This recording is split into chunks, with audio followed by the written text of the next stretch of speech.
ప్రార్థన మన మధ్యలో జాన్ మోయిస్ గారు ప్రార్థన చేస్తారు.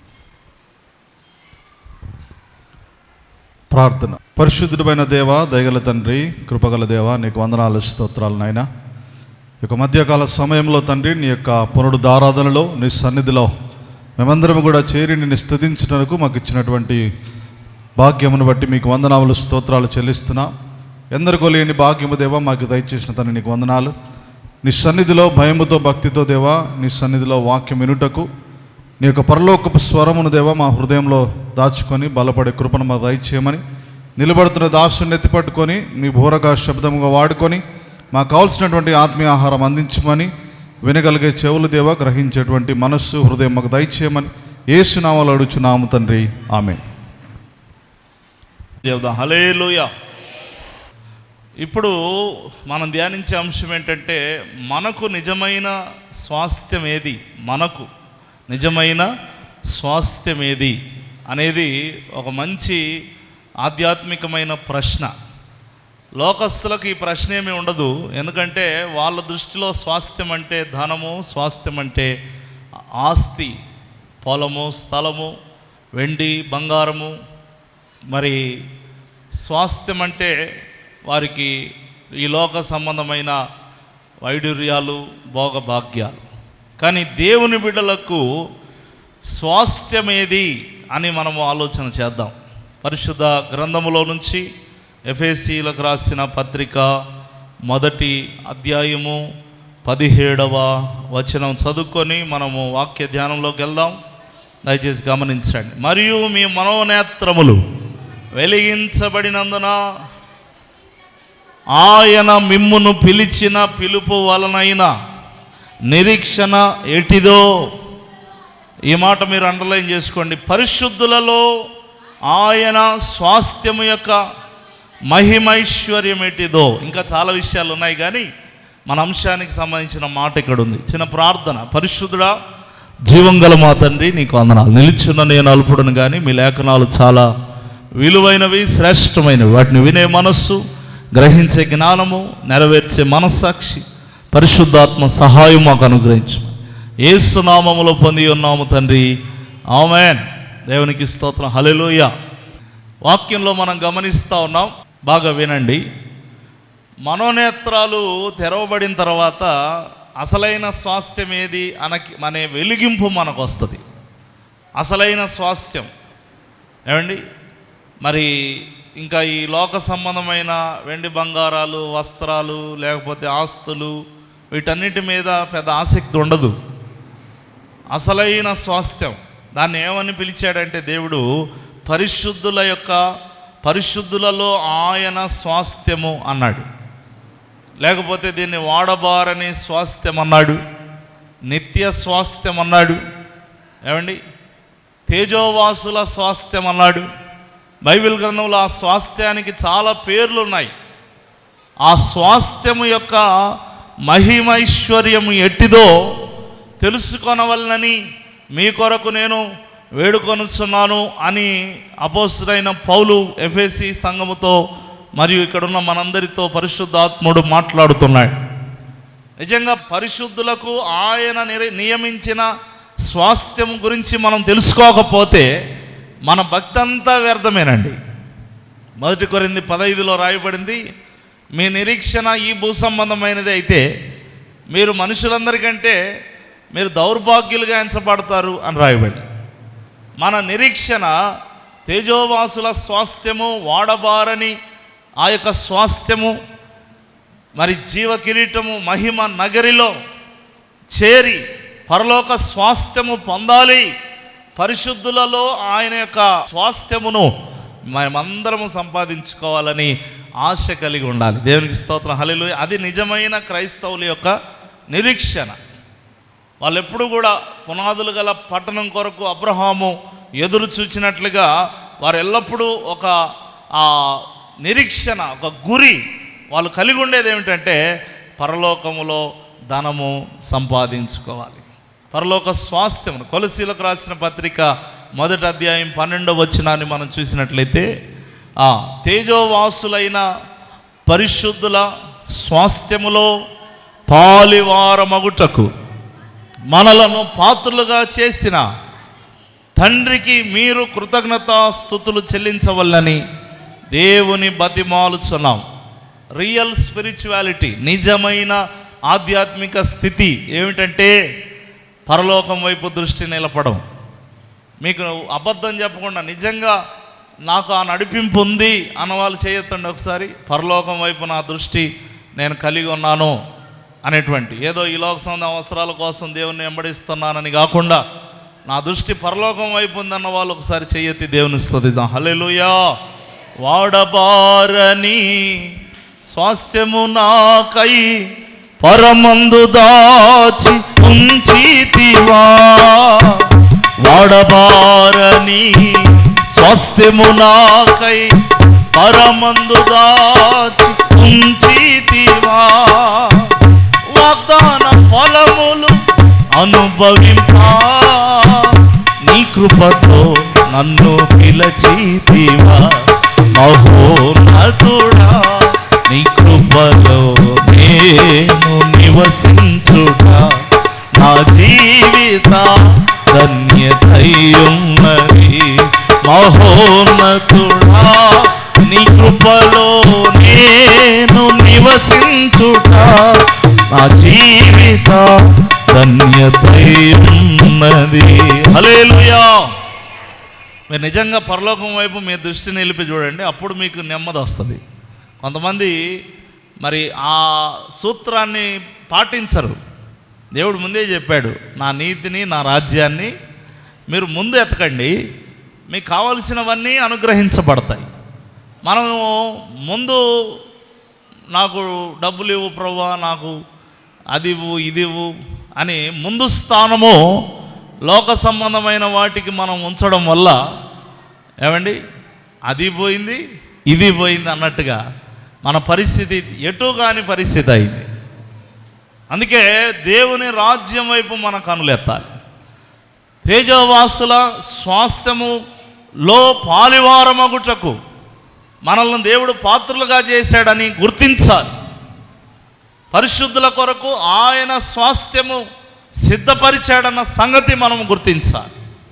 ఇంకొక మాట చూపిస్తా. హెబ్రీ పత్రిక 9:15 మనం చూసినట్లయితే, హెబ్రీలకు రాసిన పత్రిక 9వ అధ్యాయము 15వ వచనం, ఈ హేతువు చేత అపరాధముల నుండి విమోచనము కలుగుటకై ఆయన మరణము పొందినందున పిలువబడిన వారు, బాగా చదవాలి, బాగా వినాలి, నిత్యమైన స్వాస్థ్యమును గూర్చిన వాగ్దానము పొందు నిమిత్తము ఆయన కొత్త నిబంధనకు మధ్యవర్తి అయి ఉన్నాడు. ఆయన శిలువ మరణం పొందింది, ఆయన నీ కొరకు తన రక్తమును చిందించింది. ఏదో ఈ లోకంలో కాపాడడానికి కాదు. ఈ లోకంలో కాపాడడానికైతే ఆయన ఈ లోకంలో రాజుగా వచ్చేవాడు. ఆయన నా రాజ్యం వేరు అన్నాడు. ఆయన ముఖ్య ఉద్దేశము నిన్ను నిత్య స్వాస్థ్యంలోనికి నడిపించడానికి. అందుకే ఆయన వెళ్ళేటప్పుడు చెప్పిన మాట ఏంటంటే, మీ కొరకు నేను స్థలము సిద్ధపరచడానికి వెళ్తున్నాను. I'm going to prepare the eternal place in heaven.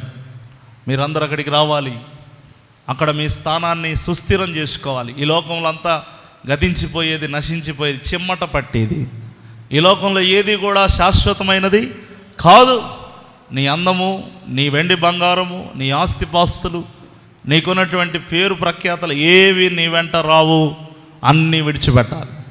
అందుకే నిత్యమైన స్వాస్థ్యము నీవు పొందుకోవడానికి ఆ వాగ్దానము, నిత్యమైన స్వాస్థ్యమును గూర్చిన వాగ్దానం అంట. చూసారా, ఏ వాగ్దానం కొరకు మీరు ఎదురు చూస్తారు? కొంతమంది కొన్ని వాగ్దానాలు చూసి భలే మురిసిపోతుంటారండి. ఆహా, ఎంత మంచి వాగ్దానం వచ్చింది నాకు. కానీ అన్నిటికంటే మనము పట్టుదల కలిగి, మనము ఆశ కలిగి ఉండవలసిన వాగ్దానం ఏంటంటే నిత్యమైన స్వాస్థ్యమును గూర్చిన వాగ్దానం, పరలోక వాగ్దానం. దేవునికి స్తోత్రం, హల్లెలూయా. ఈరోజు అటువంటి నడిపింపు మనకుందా? పరలోక స్వాస్థ్యం పట్ల మనకు సరైన అవగాహన ఉందా లేదా ఒకసారి మీరు పరిశీలన చేసుకోండి. ఒకవేళ లేకపోతే వెంటనే దేవా నన్ను క్షమించు, నా ప్రాణము మంటిని హత్తుకుంది అని ప్రార్థన చేశాడు దావీదు. మంటిని హత్తుకోవడం అంటే ఏంటి అర్థం? భూ సంబంధమైన కోరికల కోసమే నీ దగ్గరకు వస్తున్నాను, భూ సంబంధమైన అవసరాల కోసమే భక్తి చేస్తున్నాను, భూ సంబంధమైన అవసరాలు తీర్చుకోవడం కోసమే నిన్ను అడుగుతున్నాను, ఇక అది తప్ప నా మనసులో ఏమీ లేదు, అసలు ఆధ్యాత్మిక భావనలే నాలో లేవు అనేటువంటి ఒక శూన్యత మీలో ఉంటే గనక వెంటనే మారండి. అబ్రహాము తనకు ఎన్ని ఉన్నా వాటి వలన తాను తృప్తి పడలేదు, లేదా వాటి వలన తాను మురిసిపోలేదు. పరలోకం వైపు తన కన్నులెత్తాడు, ఆకాశం తట్టు తన కన్నులెత్తాడు, పునాదులు గల పట్టణం కొరకు తాను ఎదురు చూశాడు. నిజంగా మీరు దేవుని బిడ్డలైతే మీ మనస్సు కూడా ఇలాగే ఉంటుంది. మీరు నిజముగా క్రీస్తుతో కూడా లేపబడిన వారైతే మీరు పైనున్న వాటిని వెతకండి. గట్టిగా చప్పట్లు కొడుతుంది హల్లెలూయా, హల్లెలూయా. లేదంటే కనుక మీరు అన్యజనుల వలె భూ సంబంధమైన వాటి మీద మీ మనస్సు నిలుపుతారని ఎఫెసీ 2లో రాయబడింది, కొలస్సీ 3లో రాయబడింది, మొదటి వచనాల్లోనే రాయబడింది. తర్వాత చూసుకోండి. ఎందుకు తెలియజేస్తున్నాడు? క్రైస్తవ్యం అనేది చాలా దిగజారిపోతున్న పరిస్థితులు. అంతే దినాల్లో క్రైస్తవ్యానికి ఉన్న డెఫినేషన్ మార్చేస్తున్నారు చాలామంది. ప్రియులారా, మీరు సౌత్ ఆఫ్రికన్ కంట్రీస్లో చూస్తే చాలా వెకిలి చేష్టలు చేస్తున్నారు దేవుని పేరిట. దేవుని పేరిట ఒకడు ఏం చేస్తున్నాడంటే వాడు కాలెత్తుతున్నాడు, కాలెత్తి నీకేం కావాలి అంటే వాడు అవతలవాడు అంటున్నాడు నాకు పాస్పోర్ట్ కావాలి. పాస్పోర్ట్ కావాలంటే పాస్పోర్ట్ ఆఫీస్కి పోతే ఇవ్వరా? మీరు చెప్పండి, ఇస్తారు. నాకు పాస్పోర్ట్ కావాలంటే వీడు అంటాడు కాలెత్తి, వాడే అనాలి, ఎందుకంటే మరీ నీచంగా దేవుని నామాన్ని అవమానపరుస్తున్నారు. నా షూ ఇప్పు అన్నాడు. ఆ షూ ఇప్పితే ఆ షూ లోపల నీ పాస్పోర్ట్ ఉంది, తీసుకో. ఎక్కడి నుంచి ఆకాశం నుంచి ఊడిపడింది ఆ పాస్పోర్ట్? ఏమండి, ఇట్లా ఆఫ్రికన్ కంట్రీస్లో ఇలాంటి వెకిలి చేష్టలు ఎక్కువగా జరుగుతాయి. మీరు అప్పుడప్పుడు కొన్ని వీడియోస్ గమనించవచ్చు మన సోషల్ మీడియాస్లో. చాలా వెకిలి చేష్టలు. మన ఇటువైపు కూడా చాలామంది అలాంటి పరిస్థితులు. మన విజయవాడ అటువైపు వెళ్తే ఒక ఆయన ఉన్నాడు. వచ్చిన ప్రతి ఒక్కరూ ఆయన పాదాల మీద పూలు జల్లి అతని చుట్టూ ఒక గ్రిల్ ఉంటుంది. ఆ గ్రిల్ చుట్టూ ప్రదక్షిణలు చేయాలి. ఎవరు? ఈ పాస్టర్ అని చెప్పబడి ఆయన చుట్టూ వాళ్ళు ఏం చేయాలి? ప్రదక్షిణలు చేయాలి. చేసిన తర్వాత ఆయన దగ్గర సాగిలపడి ఆయన పాదాల దగ్గర పూలు చల్లాలి. ఇలాంటి పిచ్చి పిచ్చి వ్యవహారాలు ఇవన్నీ కూడా ఈ అంత్య దినాల్లో ఎక్కువైపోయాయి. మరి ప్రాస్పరిటీ గాస్పల్ ఎక్కువైంది. ప్రాస్పరిటీ గాస్పల్ ఎప్పటికీ తప్పు కాదు, ఎందుకంటే ఆయన నిజంగా ఆశీర్వదించే దేవుడే. తను ప్రేమించే వారిని ఆస్తికర్తలుగా చేస్తాడు. ప్రాస్పరిటీ గాస్పల్ తప్పు కాదు, కానీ ఈ ప్రాస్పరిటీ మోజులో పడి పరలోకాన్ని మర్చిపోవడం చాలా తప్పు. గట్టిగా చప్పట్లు కొడుతూ దేవుని స్తుతిద్దాం. హల్లెలూయా, హల్లెలూయా. ఏమండి, తల్లిదండ్రులు ఉంటారు, పిల్లలు ఏదన్నా అడిగినప్పుడు వారికి 10 100 ఇస్తారు. కానీ వాస్తవంగా పిల్లల కొరకు వారు దాచిపెట్టేది వేరు, వారు తీసిపెట్టేది వేరు. వారు అడిగినప్పుడు ఇచ్చేది స్వాస్థ్యం కాదు, వారి కొరకు భద్రపరచబడింది స్వాస్థ్యం. మీకు ఎంతమందికి అర్థమవుతుందో చెయ్యొత్తాలి. దేవుని స్తోత్రం, హల్లెలూయా. వారు అడిగినప్పుడు, ఇప్పుడు మీరు కొన్ని అడిగి పొందుకుంటున్నారండి, కొన్ని అడుగుతున్నారు దేవుని దగ్గర, కొన్ని అడిగి పొందుతున్నారు. అది స్వాస్థ్యం అని మీరు తలంచొద్దండి. తల్లిదండ్రులు 100 రూపాయలు ఇస్తే అది స్వాస్థ్యం కాదు. తన పిల్లవాడి కొరకు తీసిపెట్టిన ఆస్తి స్వాస్థ్యం, భద్రపరిచినది స్వాస్థ్యం. యేసు ప్రభు మన కొరకు ఇచ్చేవి మనకు స్వాస్థ్యం కాదు. నీకు బండి ఇచ్చాడు, ఆ బండి నీకు స్వాస్థ్యం కాదండి. నీకు ఒక ఇల్లు ఇచ్చాడు, ఆ ఇల్లు చూసి మురిసిపోవద్దండి, అది నీకు స్వాస్థ్యమో కాదు. నీకు మంచి వస్త్రాలు, బంగారము, ఇంకేదో ఇచ్చాడు, అది నీ స్వాస్థ్యం కాదు. అస్సలు తీసిపెట్టింది ఒకటి ఉంది, అదే నిజమైన స్వాస్థ్యం. దేవునికి స్తోత్రం, హల్లెలూయా. పరలోకము నా దేశము, పరదేశి నేనిలా మాయలోకమేగా నేను యాత్రికుడను, ఎంతో అందమైనది పరలోకము, అసమానమైనది ఆ దేశము. దేవునికి స్తోత్రం, హల్లెలూయా. నిజమైన స్వాస్థ్యం మన కొరకు దేవుడు భద్రపరిచాడు. వాటిని మనందరికీ అనుగ్రహించడానికి ఆయన ఒక నిత్య స్వాస్థ్యం. ఇంకా అక్కడ ఎప్పుడు కూడా ఎండింగ్ అనేది లేదండి. ఇక్కడ మన జీవితాలు ముగించబడతాయి, కానీ అక్కడ మన జీవితాలకు ముగింపు లేదు. ఇక్కడ మన సంతోషాలు ముగించబడతాయి, కొన్నిసార్లు దుఃఖం మొదలవుతుంది, దుఃఖం ముగించబడి సంతోషం మొదలవుద్ది. అంటే ఇక్కడంతా ఊగిసలాట, ఇక్కడంతా కూడా మరి ఒక నాటక రంగంలాగా ఉంటుంది. ఒకరోజు ఏడుపు, ఒకసారి నవ్వు. ఏమండి, మరి ఈ లోకంలో ఒకసారి ఆనందం, ఒకసారి దుఃఖం, ఒకసారి పొగడతలు, ఒకసారి అవమానాలు, ఒకసారి చేతి నిండా, ఒకసారి చేతిలో ఏమీ లేక, ఈ లోకమంతా కూడా ఒక అస్తవ్యస్తంగా, ఒకసారి కడుపు నిండుట, ఒకసారి ఆకలి కొనుట, ఒకసారి మరి కోపము, ఒకసారి ప్రేమ. ఈ లోకములో మనము ఒక సరైనటువంటి ఆశీర్వాదం ఈ లోకంలో మనకు దొరకదు.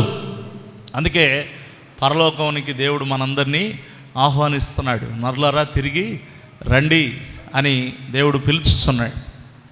కాబట్టి అది నిత్యమైన స్వాస్థ్యం. తర్వాత రెండవది నేను తెలియజేస్తాను, అసలైన స్వాస్థ్యం. మనకు ఆస్తి ఏదైనా ఉందంటే మీరందరూ నాతో పాటు చెప్పండి, నా దేవుడే. సిగ్గుపడుతున్నారా? సిగ్గుపడని వాళ్ళు చెప్పండి. నిజంగా మీకు అనిపిస్తేనే చెప్పండి, నా దేవుడే నా స్వాస్థ్యము. మీరు నమ్ముతున్నారు అలాగా? మీరు అలా ఖచ్చితంగా భావిస్తూ జీవించినట్లయితే అది నిజంగా గొప్ప ఆశీర్వాదం. నా దేవుడు నాకున్నాడు, నాకేమున్నా లేకున్నా నా యేసయ్య నాకు ఉన్నాడు. వాక్యంలో మీరు చూసినట్లయితే ద్వితీయోపదేశకాండం 10వ అధ్యాయము 9వ వచనంలో లేవీయులతో దేవుడు అంటాడు, మీరు నా పరిచారకులు, మీరు నా యాజకులు, మీరు నా సేవకులు. కాబట్టి తమ సహోదరులతో పాటు లేవీయులు స్వాస్థ్యమును పొందలేదు. అంటే లోక సంబంధమైన స్వాస్థ్యమును వారు పొందలేదు, కానీ నీ దేవుడైన యెహోవా వారితో చెప్పినట్లు యెహోవాయే వారికి స్వాస్థ్యము. గట్టిగా చప్పట్లు కొడుతూ దేవుని స్తుతిద్దాం. హల్లెలూయా, హల్లెలూయా. ఎంత ధన్యత. సంఖ్యాకాండం 18:20లో కూడా ఇదే మాట ఉంటుందండి, వారి మధ్య నీకు పాలు ఉండదు, స్వాస్థ్యం కలగదు. ఇశ్రాయేలు మధ్య నీ పాలు నీ స్వాస్థ్యము నేనే అంటాడు. నిజంగా దేవుడే మన స్వాస్థ్యం అండి. మీరు ఈ విషయంలో మీరు అవగాహన కలిగి ఉండాలి.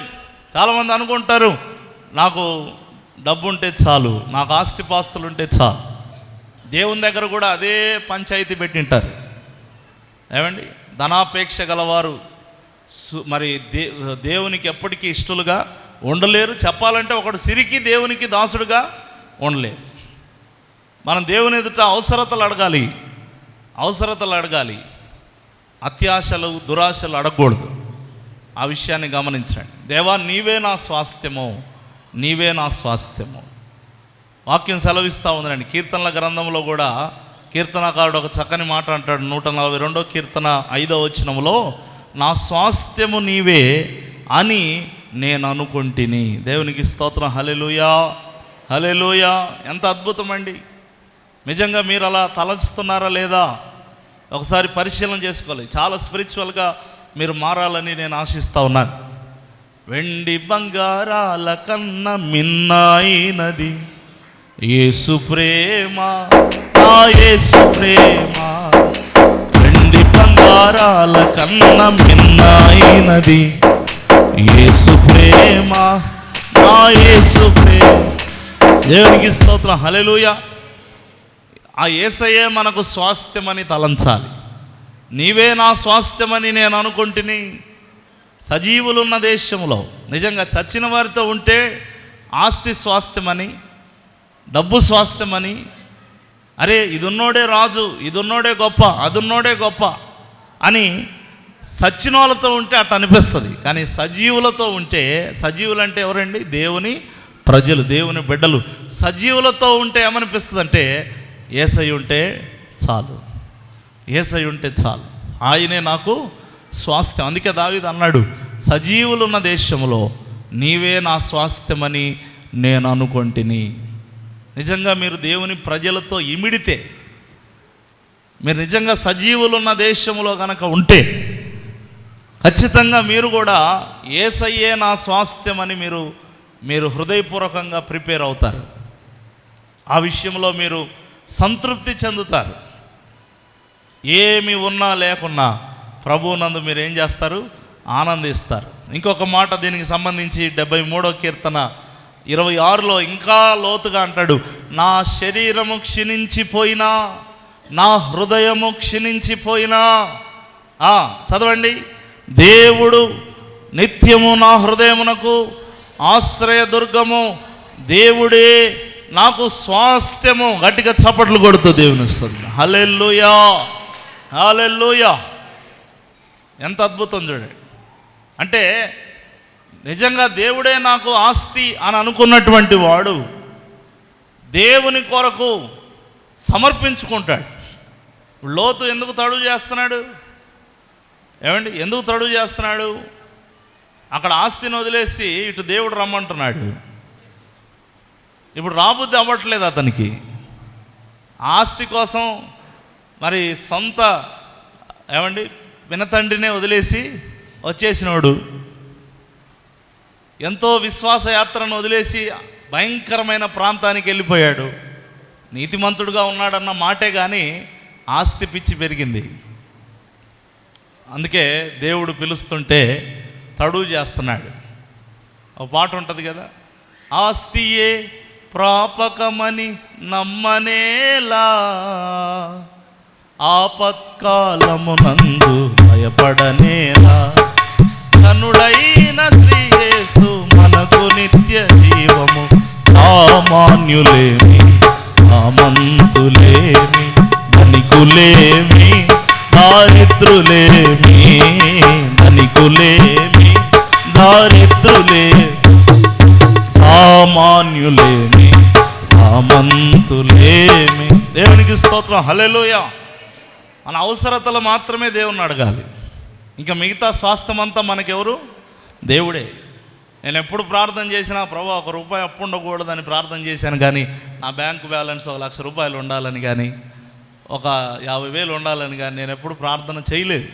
1 రూపాయి అప్పు ఉండకూడదు అని ప్రార్థన చేస్తాను, అంతే. అంతే. దేవుని ఎదుట మన అవసరత, మీకు ఇరుకుగా ఉంటే ఇల్లు అడగొచ్చు, వస్త్రం లేకపోతే వస్త్రం అడగొచ్చు, ఆహారం లేకపోతే అడగొచ్చు. ప్రభా చికెన్ బిర్యానీ ఇచ్చావు, నేనేమో మటన్ బిర్యానీ తిందాం అనుకున్నా, ఇదేంటి ఈ వారం ఇలా చేసావు ప్రభా అని. కొంతమంది ఉన్నదానితో వారు ఏముండదు, వాళ్ళకి సంతృప్తి ఉండదు. దేవుడే నాకు ఆస్తి అని అనుకున్న వారు కలిగిన దానితో ఏం పొందుతారండి? సంతృప్తి పొందుతారు. దేవునికి స్తోత్రం, హల్లెలూయా. నాకు అది లేదు ఇది లేదు అనేటువంటిది కాదు, ఇస్తాడు.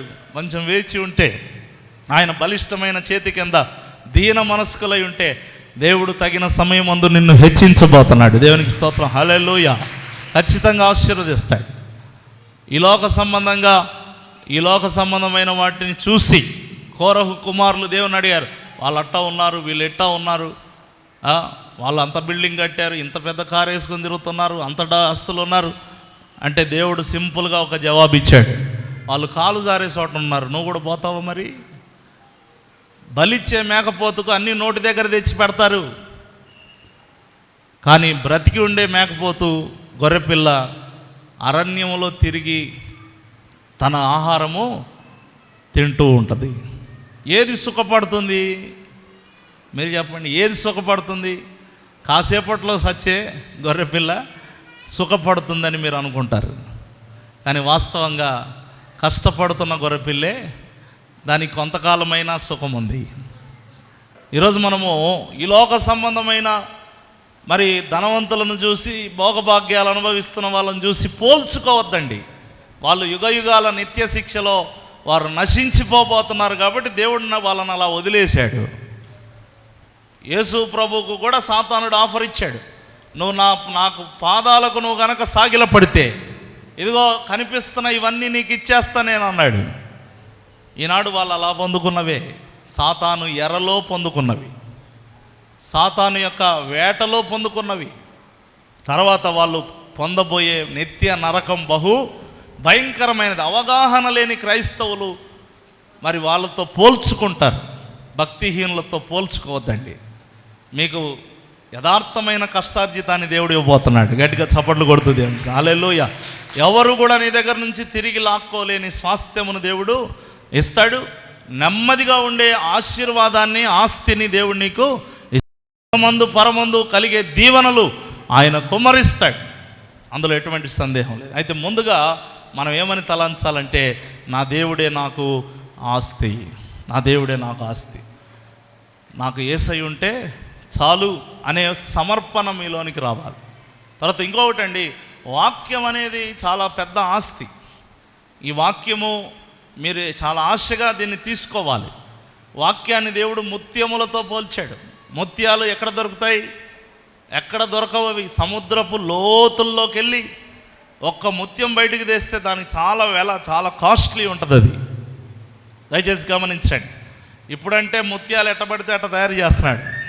ఒకడేదో కూల్ డ్రింక్ బాటిల్ సీసా పగలగొట్టి ముత్యం తయారు చేశాడు. నేను చూశాను.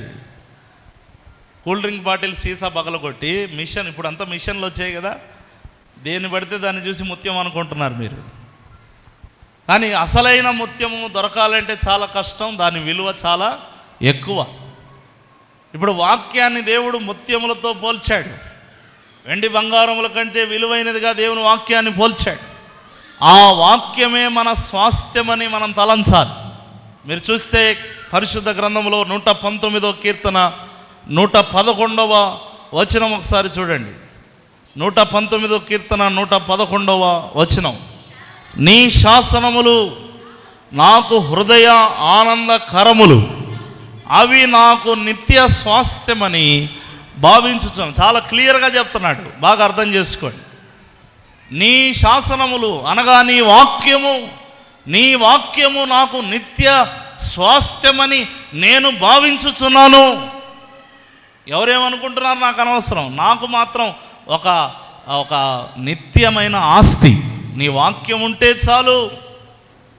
నీ వాక్యంతోనే నేను బ్రతుకుతున్నాను. నీ వాక్యమే నన్ను నడిపిస్తుంది. నీ వాక్యమే నాకు ఆస్తి.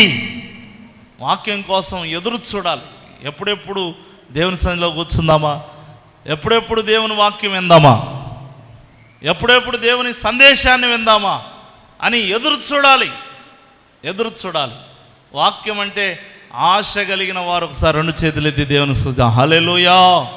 వాక్యముతో నా సహవాసము, వాక్యమే నాకు ఆహారము, వాక్యమే నాకు దీపము, వాగ్దానము నా స్వాస్థ్యము, వాక్యముతో నా సహవాసము, వాక్యమే నాకు ఆహారము.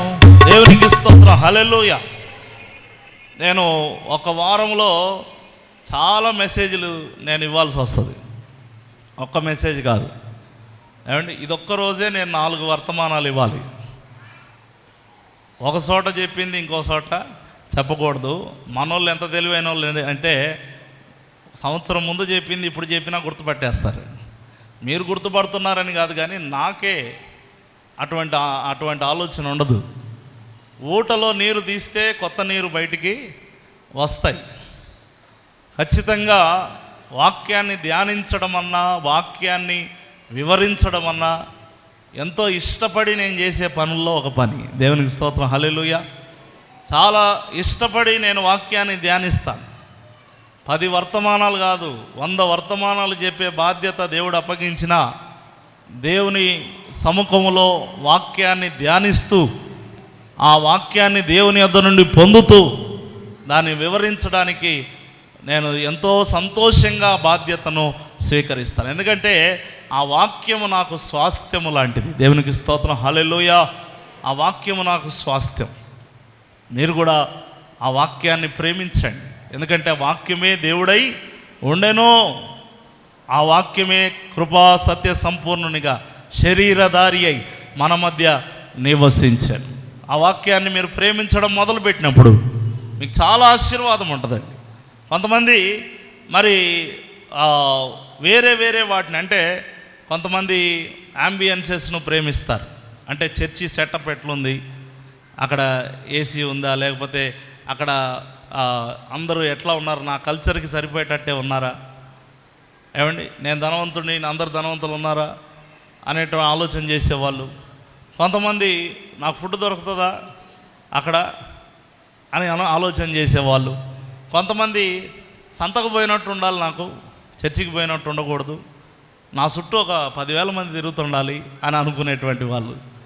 ఇట్లా చర్చికి వెళ్ళే వాళ్ళలో కొంతమంది వర్షిప్ను మాత్రమే ఇష్టపడి, వాళ్ళకు వర్షిప్ ఉంటే, మ్యూజిక్ ఉంటే చాలు అన్నట్టుగా, అంటే వర్షిప్ కూడా దేవుని మహిమపరుస్తుంది, నేను కాదన్న, కానీ అది ఉంటే చాలు అనేటువంటి లెక్కలో ఆలోచన చేసి మందిరాలకు వెళ్ళేవాళ్ళు. ఇట్లాంటి రకరకాల ఉద్దేశాలు. కానీ అసలు దేవుని సన్నిధికి మనం వాస్తవంగా ఆసక్తితో రావాల్సింది దేవుని వాక్యము నిమిత్తమే. దేవునికి స్తోత్రం, హల్లెలూయా. వాక్యం అనేది చాలా అద్భుతమైనది. వాక్యమే సత్యము, ఆ సత్యమే మిమ్మల్ని స్వతంత్రములుగా చేస్తుంది అని వాక్యం సెలవిస్తుంది. ఆఖరికి ఒక మాట చెప్తాను, మనకు అన్నిటికంటే ఉన్నతమైన గొప్ప స్వాస్థ్యం ఏంటంటే రక్షణ, సాల్వేషన్. ఇదొక్క వచనం చదివించి ముగిస్తాను, సమయం అయిపోయింది. 1 పేతురు రాసిన పత్రిక 1వ అధ్యాయము 5వ వచనాన్ని చూడండి. కడవరి కాలమందు బయలుపరచబట్టుకు సిద్ధముగా ఉన్న రక్షణ మీకు కలుగునట్లు విశ్వాసము ద్వారా దేవుని శక్తి చేత కాపాడబడు మీ కొరకు ఆ స్వాస్థ్యము పరలోకమందు భద్రపరచబడి ఉన్నది. హెబ్రీ 1:14 మీరు చూసినట్లయితే, వీరందరూ రక్షణ అనే స్వాస్థ్యము పొందబో వారికి పరిచారము చేయుటకై పంపబడిన సేవకులైన ఆత్మలు కారా అని రాయబడి. రక్షణ అనేది ఏంటంట? స్వాస్థ్యము.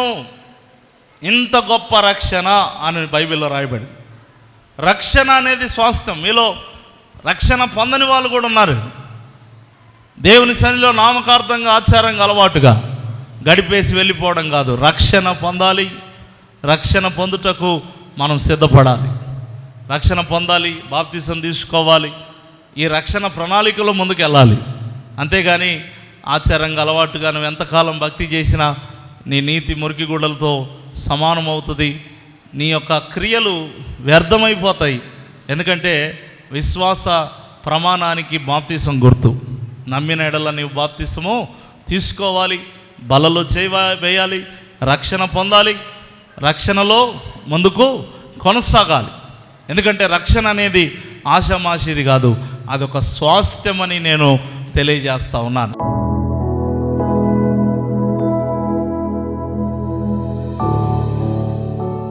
ప్రార్థన చేసుకుందామండి. అందరూ కూడా అందరూ మోకరించుదాం, ప్రార్థన చేసుకుందాం. దేవుడు మనకు అనుగ్రహించే గొప్ప స్వాస్థ్యము పరలోకము, నిత్య స్వాస్థ్యము. దేవుడే మన స్వాస్థ్యము, దేవుని వాక్యము మన స్వాస్థ్యము, రక్షణ మన స్వాస్థ్యమని లేఖనాలు తెలియజేస్తున్నాయి. ఇది ఆత్మీయులకు ఎంతో విలువైన సందేశం. లోక సంబంధులకు నాకు లోక సంబంధమైనవే స్వాస్థ్యమని తలంచుకుంటారు, వాళ్ళ మనస్సు వేరు. ఆత్మానుసారులు ఆత్మ సంబంధమైన సంగతుల మీద మనస్సునుంతురు, శరీరానుసారులు శరీర సంబంధమైన వాటి మీద మనస్సునుంతురు. ఈరోజు నిజమైన స్వాస్థ్యం ఏదో మనం గ్రహించాలి. మరి మీరు మాకు నియమించిన స్వాస్థ్యము యొక్క మహిమైశ్వర్యం ఎట్టిదో మేము తెలుసుకోవాలి. లేకపోతే మేము వెలిగించబడిన వారం కాదు. మా మనోనేత్రాలు వెలిగించబడితే ఈ లోక స్వాస్థ్యముల మీద మేము ఎక్కువ మక్కువ చూపేవారిగా ఉండము. కానీ నీవే మా స్వాస్థ్యమని, నీ వాక్యమే, నీ రక్షణయే, నీ పరలోకమే మా స్వాస్థ్యమని మేము ఎంచుకునేవారిగా ఉంటామని మీ లేఖన ఆధారాలతో మీరు మాతో మాట్లాడినందుకు స్తోత్రాలు. ప్రతి ఒక్కరిని బలపరచండి, వారమంతా మీరు కాపాడి దీవించి ఆశీర్వదించమని, ఇచ్చిన కానుకలను దీవించండి దేవా. మరి వారు తిరిగి వెళ్తుండగా వారికి ఉన్నటువంటి ప్రతి ఆలోచన యావత్తు మీరు సఫలము చేసి, కష్టములు కన్నీళ్లు తీర్చి, అయినా సంకటములు కుదిర్చి నీ బలమైన కృపలో భద్రపరచుమని యేసు నామములో పొంది ఉన్నాము తండ్రి. ఆమేన్.